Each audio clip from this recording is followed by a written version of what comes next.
tấn công chúng ta bằng phương hại, thì chúng ta thấy cái đòn này rất nguy hiểm, có thể nguy hiểm hơn đòn đâm từ trên xuống. Vì cái đó chúng ta có thể lắp hoặc né được, nhưng đâm thẳng thì chúng ta phải làm cái nào? Chắc chắn chúng ta cũng phải dùng thân của bộ pháp trên băng khí trên cái phương thức là lắp phân, nhưng mà cái cung cách chúng ta phải có cái cung bộ của thái cực mã, từ đó chúng ta mới giải mã được. Thì thái cực mã tạo ra một cái gì? Tạo ra được một cái sự tiếp đòn. Và trong cái nghề mà đánh rất hung khí của đối phương, quan trọng nhất của chúng ta bài toán đó là tiếp đòn, tức là nhập tiếp đòn, sau đó nhập đòn và phản đòn, là ba cái nguyên tắc để phá được những đòn tấn công hung khí. Đó, thôi chúng ta sẽ dùng cái gì? Cái bộ thái cực mã của môn phá. Từ vị trí này chúng ta tấn công đối phương rất là đơn giản. Chúng ta xem lại, quan trọng nhất của một đòn dao lao tới là chúng ta phải dùng thái cực mã đánh hạ. Chúng ta rất đơn giản là dùng thái cực mã. Do đó cái bộ này thì chân phải chúng ta trụ chân trái hết sức linh hoạt, chỉ có cái gót phải chậm. Từ vị trí này chúng ta sẽ có nhiều cách đánh rồi. Ở đây chúng ta có thể sát thân đối phương, đó là cái cách đánh một. Thì sát vào đối phương rồi chúng ta có nhiều cách hành động ngay. Nếu đối phương còn nhiều đối phương khác lao tới thì chúng ta phải dùng phần đầu, ngay cái cạnh trên chúng ta để tấn công ngay, hoặc là dùng cái mở cái phần cướp đánh bể bộ hạ.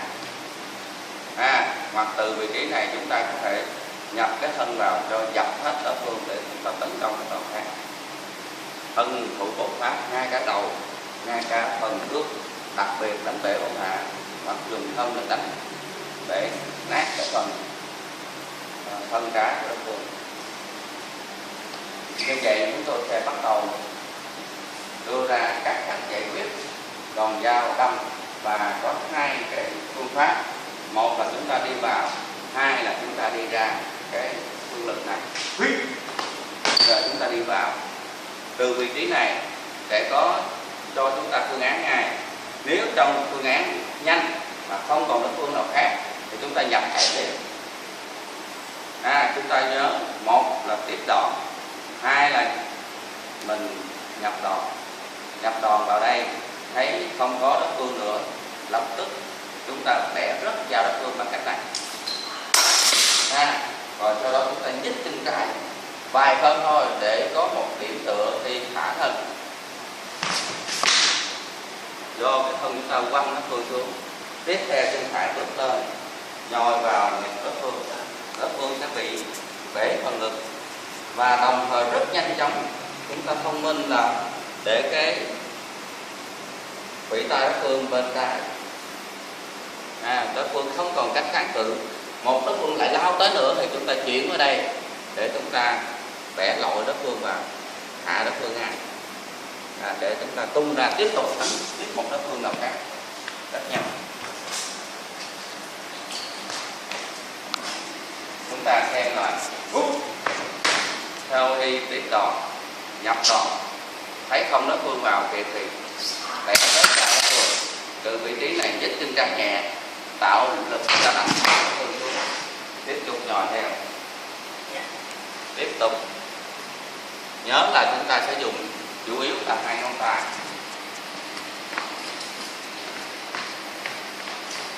Phần kế tiếp là đối phương tấn công chúng ta mà chúng ta quá cặp mắt, buộc lòng phải đánh rất vào đối phương, thì chúng ta phải thả thân và dùng cái lực âm dương để chúng ta đánh rất liền vào đối phương. Có hai cách đánh, chúng ta xem. Dương này, vừa vào đây là chúng ta bắt được, đón được đòn đối phương thì nhập hình, đối phương buộc lòng rất vào ngay. Đó là cách đánh rất vào tại chỗ. Và vị trí này thì giống nhau, giống như nãy, nhưng mà tiền thể chúng ta bước cái chân phải qua, vặn tay trên trái đối phương qua, từ vị trí này vặn ngược tay đối phương, và phải có phải rồi.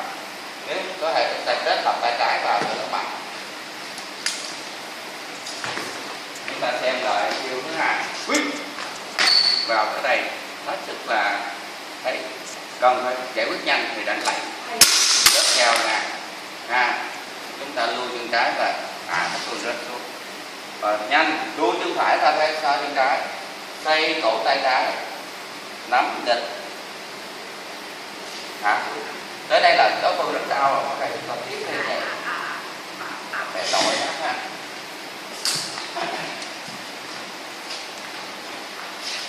Cách đánh rớt dao thứ hai cũng bằng cái mã bộ trong các thực mã. Từ vị trí này rất nhanh, chúng ta thở một lần và lần cái tay trái lên rất nhanh kéo đối phương này và cũng giống cái nãy, nhưng mà từ này chúng ta phải cúp cổ tay đối phương xuống.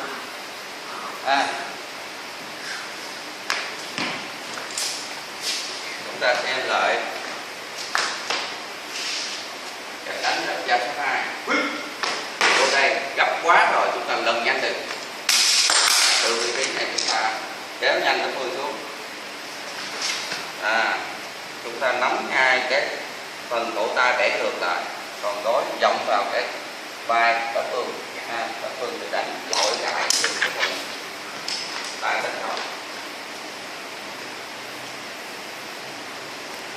Bây giờ cách thứ hai, khi chúng ta vào bên trong nhưng mà đối phương vẫn gì? Vẫn còn cái lực nắm được dao là một.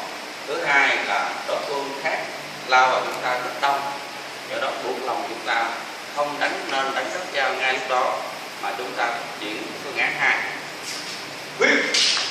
Trong vị trí này chúng ta nhân với lời thì chúng ta thấy được sự tấn công của đối phương rồi rất đông, buộc lòng chúng ta không còn cần đánh rớt dao liền mà đổi ngay phương án, buộc lòng chúng ta lui nhanh chân phải thả hơn.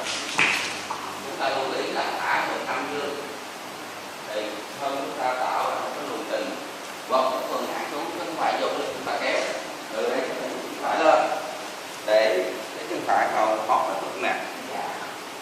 Khi chúng ta thả hơn là cãi nát rồi thì đối phương đang bị khống chế thì chúng ta mới đổi tay phải vào cổ tay này rồi, còn dùng tay chuyển vào các lực đối phương, nắm vào các lực đối phương. Chúng ta xem lại cái cách thứ hai. Từ vị trí này đối phương không có tấn công thì chúng ta đổi phương án này. Chân phải lên, thả vào nó, đổi tay. Rồi từ đây chúng ta đóng là điểm quyền gì đó.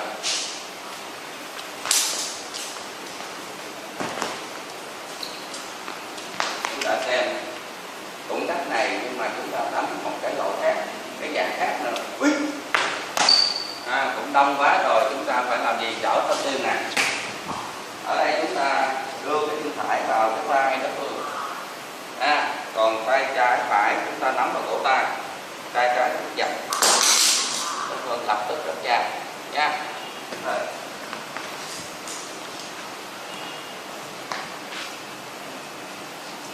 Chúng ta xem lại cái cách này. Đưa vào vai, nắm.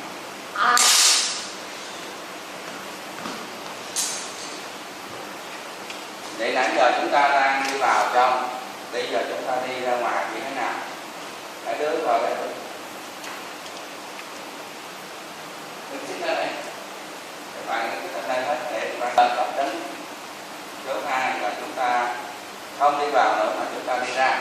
Chúng ta sẽ có một số cặp như thế này. Chúng ta đi ra. Thì chúng ta sẽ dùng thân để bắt tay đối phương. Và khi chúng ta bắt thì bắt bằng thân, bằng tay trái ở đây. Từ vị trí này sao? Chúng ta chụp cái tay phải vào ngay cổ tay đối phương luôn. Cố gắng hai ngón trỏ đều bắt được cái nguyệt giữa cổ tay đối phương. Từ vị trí này chúng ta giật cái thân vai phải để tạo lực âm dương rất giao đối phương ngay thôi. Từ vị trí này chúng ta buông cái tay phải ra, tay trái ra, chúng ta điểm nguyệt vào đối phương tất cả các lực đạo. Chúng ta xem là làm gì không ạ? Chúng ta đưa ra này thì do cái thân chúng ta nó men theo, và tay phải cũng hết sức nhanh chụp vào cổ tay đối phương, cố gắng cầu nguyện đối phương là giật âm dương rớt vào. Từ vị trí này chúng ta rút tay phải ra, tay trái ra điểm vào các vùng cầu đối phương. Cũng bằng cách ra ngoài chúng ta còn cách đánh khác. Chúng ta cho bàn tay trái tới đây và trong trường hợp rất nhanh chúng ta chụp vào và không kịp bấm vào các huyệt thì chúng ta phải vẽ gập 90 độ để rớt vào đối phương ngang. Cái cách đánh này phải gập 90 độ cái cổ tay này, cái khớp tay mới rớt được. Từ vị trí này chúng ta có nhiều cách đánh, có thể vẽ ngược lại, thả vai, cắm, vân vân, đều thẳng cổ.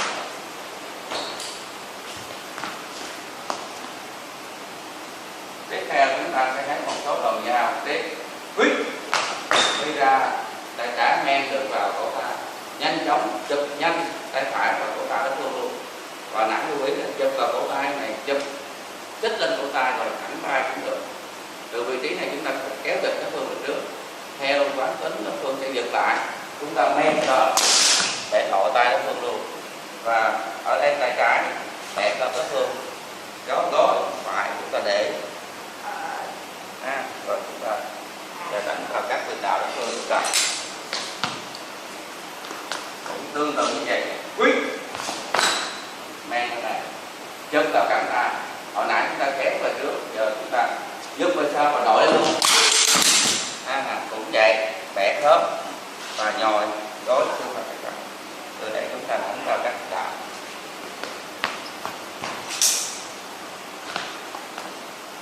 Cũng bằng cách này nhưng chúng ta sẽ đổi tay trái bắt tay phải, lưu ý bắt bằng thân. Quyết tay phải bắt nhanh, vừa bắt vị trí này rồi chúng ta rất nhanh hất tay trái lên, quăng cái thân phải vào. Khi vừa tới đây là chúng ta vẽ xuống này đối phương chưa rất dao, nhưng chúng ta vừa vẽ chúng ta phải kéo dịch về phía phải, đối phương buộc lòng rất dao. Tiếp theo chúng ta dùng tán tụ, đối phương hết sức đau đớn và chúng ta dùng tình khác nhanh.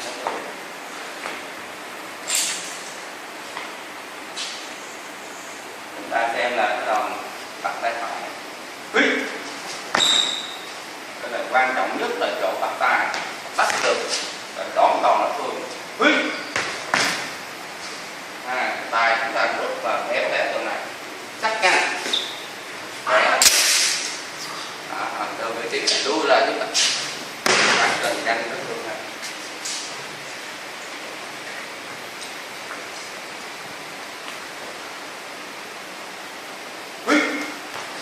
Cũng cho tay phải bắt, nhưng mà từ vị trí này chúng ta rất nhanh, thả tay phải thành cái bản lề phía dưới đẩy cột. Đối phương lập tức rất cao thì chúng ta gập. Từ vị trí này chúng ta gập cái cánh tay đối phương vào, bắt chéo, kéo giật đối phương về sau và nhanh chóng thả tay phải để đó làm cái quan sát đối phương. Chúng ta xem lại cái đòn này. Rất nhanh, vị trí mình lắc thân rồi, đẩy cò được. Từ đây chúng ta gập cái tay đối phương vào trong, nhất là hai lại, kéo đối phương này. Tất cả các thao tác thành một cái bộ khung đánh rất là an toàn, chúng ta đồng thời hạ gục đối phương rất nhanh. Từ đây chúng ta thả tay phải, hồi nãy là chúng ta thả trên, thả dưới. Nếu thả dưới thì chúng ta chụp nhanh đây lên. Dùng cái thân chúng ta thả ngược thì kéo lên cái phương xuống tới, đồng thời chiên gối phải lên, nó phương rất đau đớn. Từ vị trí này chúng ta men vào cái lực đạo thôn và thứ hạ nâng lên buộc lòng đối phương rất cao.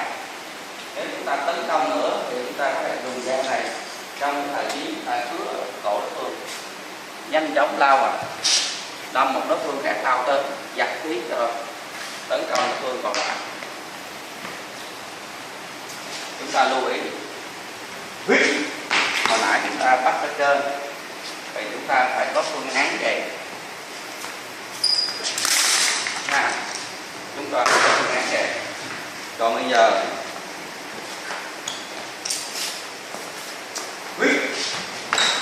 dây lật nhanh đó, là cứ đấy chắc mà cuốn vào nó kêu thả nè, đó là cái số 2. Bây giờ mình bắt con nước lên, bắt con nước lên, dương cái bụi tầm nó là gớt đi đó, từ vị trí này chúng ta thẳng cái dao cổ đối phương, tự đối phương đâm đối phương, thả này lên, có thể là đối phương tự đâm đối phương rồi, còn đối phương nào còn chưa thì tiếp tục chúng ta men cái tay này bấm vào người thiên công, bấm lại để lên đối phương rất cao, buộc động rất vào, từ vị trí đấm luôn hoặc là cứa luôn, tấn công được tùy theo. Quan trọng nhất là chúng ta phải lọc ra phương án nhanh, muốn vậy chúng ta bắt trâu vô trong ra ngoài, chúng ta phải vô cái đó.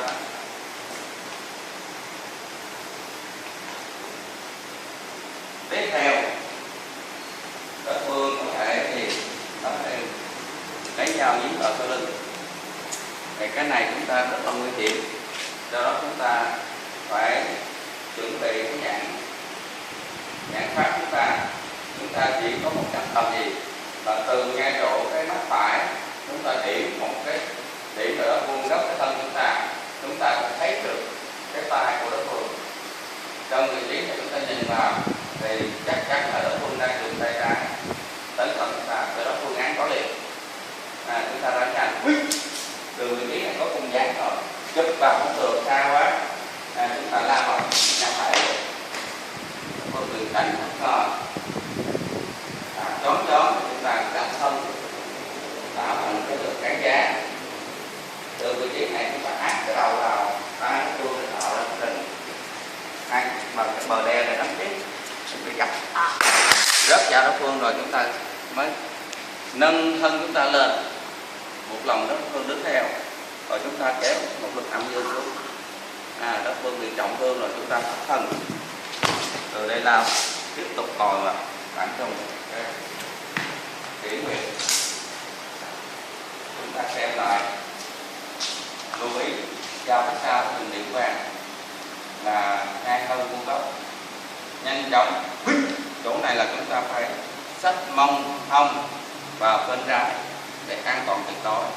Vị trí này chúng ta không thể chụp dao được, do đó buộc lòng tấn công lại mắt phải và gấp nhanh, chặt rớt rồi nâng lên bằng thân mình, cũng bằng thân mình hết. Tất cả đều nghệ dùng thân hết, không dùng tay chân, đó là bản sắc tâm để họ công tác tự vệ và phản kháng các đòn vũ khí. Tiếp theo tôi sẽ dùng tay phải chỉ dao, thì chúng ta cũng để ý vào đây, chúng ta thấy này là tay phải rồi, ta phương án nhanh từ vị trí này chúng ta chụp rất nhanh được không? Được, mà giống cái phương pháp hồi nãy rồi, chúng ta chụp vào cổ tay đối phương gọt nhanh, vừa gian cao đối phương thì rất nhiều cái tấn ở đây. Từ vị trí này chúng ta giữ chân tay để điểm với tay phải, và khi điểm bên này chúng ta cũng phải dùng thân này, đối phương sẽ hạ một ca, bị hạ một ca, chứ không phải là dùng cái lực đánh tới. Chúng ta xem là phương án 2, nhìn vào thấy tay phải rất nhanh, giúp từ vị trí này điểm biệt cho thân hoàn toàn không cho cái ý thức chúng ta về cái năng tạo động năng. Tiếp theo cái cách thứ 3 của phương tấn công có thể sẽ bằng cái phương pháp là đâm 45 độ vào cái thái dương chúng ta hoặc thân chúng ta. Chúng ta xem thì trong cách đỡ tay lúc nào không được gập, không được thả khí vào các đầu ngón tay, để lỏng lẻo, gắn tay không chịu. Để gì? Để giải tán tất cả cái lực đánh đối phương tới. Nếu đối phương đánh mạnh tới thì nó vào đây, bẻ vô hạ này, bẻ vô hạ rộng lên bẻ này, chúng ta tiêu diệt rất nhanh. Do đó nó phải để tổng hết. Cái cách đánh các hung khí nó riêng, mà trong các cách mà phản đòn của Nam Minh Đạo chúng tôi đều lỏng lẻo để tạo phương cách đánh đòn rất là hợp lý, lỏng lẻo. Nếu cấp quá nhập lên bể ô hàng, từ đây rách lên bể hạ cào, nhập hoặc là hạ gục luôn, chết không? Rất nhanh, không cần nhiều khi phải bẻ dao, bẻ lóc tay luôn rớt dao đâu. Có những phương cách đánh chết liền, hoặc là Đất Phương vừa lao tới dùng tay hầu cái này tiện thần vừa tới đây tươi nha. Cái đó còn nguy hiểm hơn là bẻ dao. Tức là phương pháp quan trọng nhất là chúng ta đánh về bản thể về đánh hơn là đánh các khớp, vì các khớp phải cái kỷ lực rất cần khéo léo và cần hơn vô pháp nha. Hoặc là dùng cái thân khí chúng ta cảnh để tham xài. Chúng ta xem lại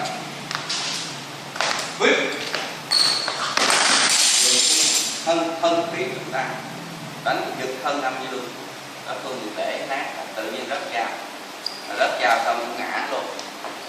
Đó là những cái cách đánh mang tính chất hữu hiệu cao nhất. Hoặc từ đây chúng ta cũng còn một số cách nữa là rất dao, nhanh chóng thả thân vào phát. Lưu ý không cần nắm cái cổ tay đối phương, chỉ giật phương rất đau đớn và rất dao. Từ vị trí này chúng ta có rất nhiều cách đánh. Chúng ta có thể thả tại chỗ, thả tiền, và vị trí này chúng ta có thể đánh rồi, thả tay cũng được, thả tay cũng được ấn, hoặc là từ vị trí này chúng ta có thể sóc lên này, phương rất là đau đớn, toàn bộ là lẻ ngược hết.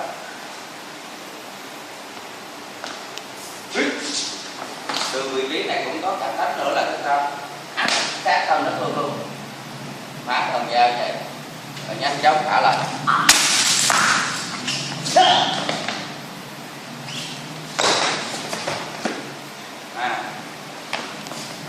Đánh rất dao tại chỗ, rất gọn, nhanh chóng luôn, cỏ rất nhanh, cho cái này thả được thôi, buộc rồi. Còn cái tay này bị gãy rồi,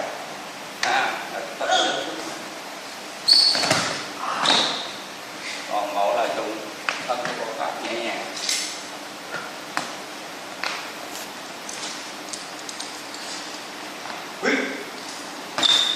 Cái này là rất từ vị trí Nam An luôn, rất nhanh. Cả một cái tổng hợp lực chúng ta được thân đối phương vô cùng đau đớn, chúng ta bẻ ngầu lên chống cái đòn lại, nhân cách quăng thân.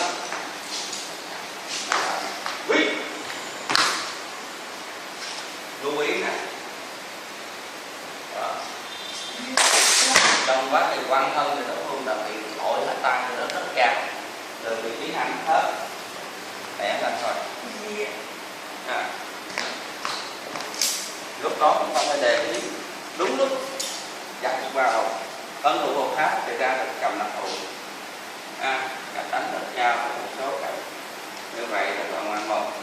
Bây giờ đối phương còn cách thứ tư là dùng dao căm sọc vào vông của chúng ta, đâm sọc vào phần thân chúng ta. Thì cách đó chúng ta phải thả thân thủ hộ pháp vào trong đối phương, thả vào trong đối phương rất gọn, nhưng mà trong khi cái đà chúng ta đi thì chúng ta thả như vậy, và cái này bắt đầu túm được cái cổ tay đối phương là chặt cái luôn. Đó, từ vị trí này thả thân xuống nắm ngược.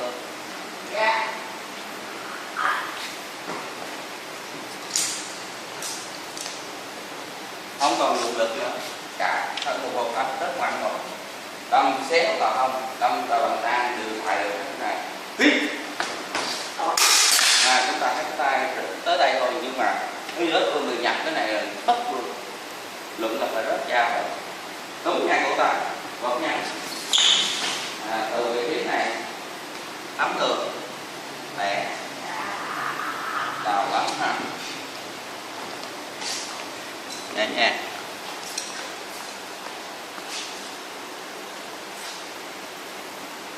Cái cách đánh tiếp theo là phương cách thứ tư, thứ năm. Đối phương sẽ đâm đường dao tới thẳng, và trong cái dịp mà chúng ta có một đối phương lao tới thì chúng ta phải đánh vào bên phía hậu đối phương.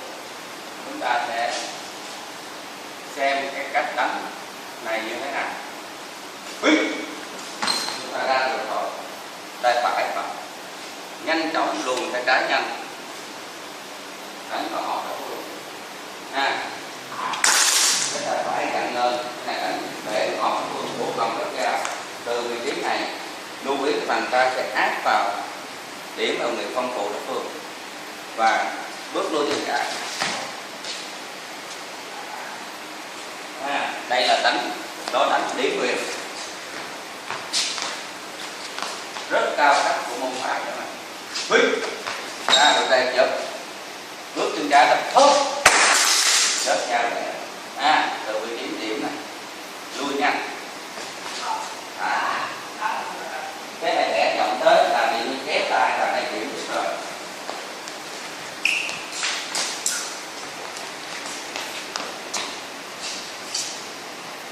Còn cách đánh thứ 6 là đánh lập thân. Hai cái tay này chúng ta trở thành đánh lập thân như thế này. Từ vị trí này, hai cái tay sắp như vậy, nhưng nhanh chóng và tay phải luồn lên tạo thành bờ đe để men vào má ngoài của cổ tay đối phương. Còn tay trái thì đảo ngược cái bàn tay mình lại, sắp ngược đối phương. Tiếp tục điểm là lập tức hạ gục đối phương nha, gọi là đánh lập thân. Trong cách thứ 6 là rất khoa học. Chúng ta xem bài, cái tay chỉ để vậy thôi. Lưu ý là cái tay phải tạo thành bờ đe đó, rồi cái tay trái từ vị trí này chúng ta nắm được đối phương thì quật ngược đối phương nhanh. Trong đó thì đợt thì đối phương cách ra rồi làm lại.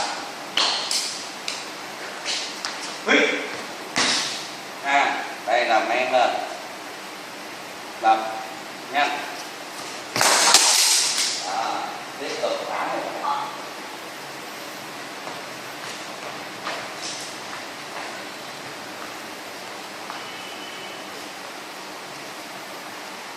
làm tới. Cái đánh thứ 7 từ vị trí chiêu thức này rất quan trọng. Chúng ta xem đo thân vào đây. Đối phương sẽ không bao giờ mà theo ý chúng ta đâu, nhưng mà do cái thân chúng ta đưa nó sẽ ra được. Từ vị trí này chúng ta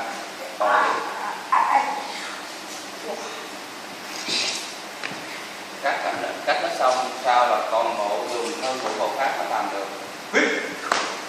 Tiếp đòn được này là từ vị trí này vẽ lập.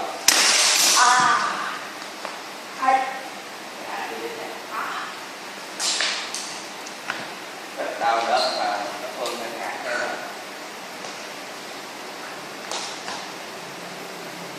Cách cuối cùng chúng ta sẽ còn cách thứ 6 như đây. Cách thứ 8 là chúng ta men tới đây thì chúng ta thả thân quăng từ vị trí này chúng ta vẽ tới để ngược lại cũng được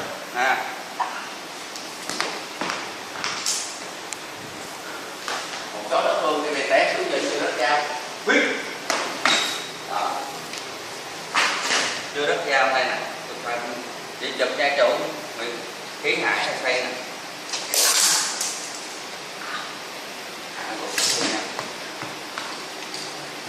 Rồi.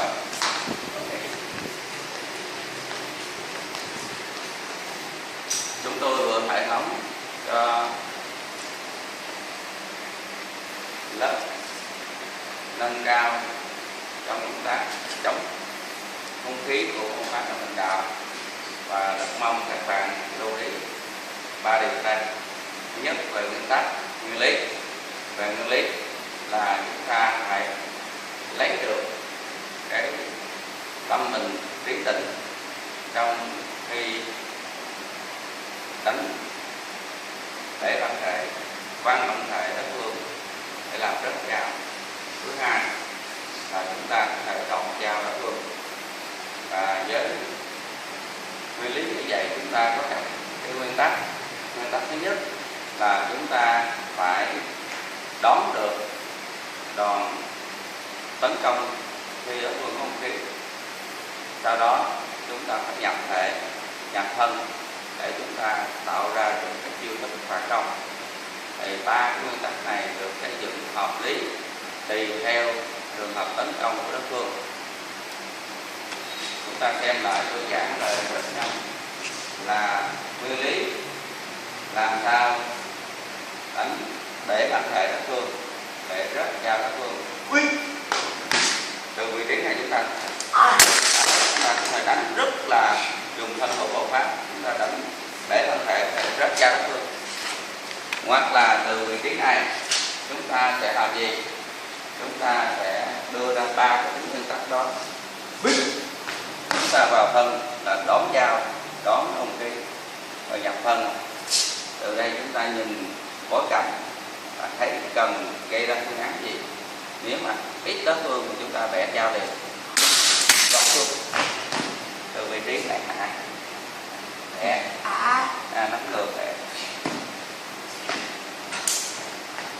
Đó là nguyên tắc số 1 là nhập thân, đón hung khí, 2 là nhập thân, 3 là tạo chữ đất đánh.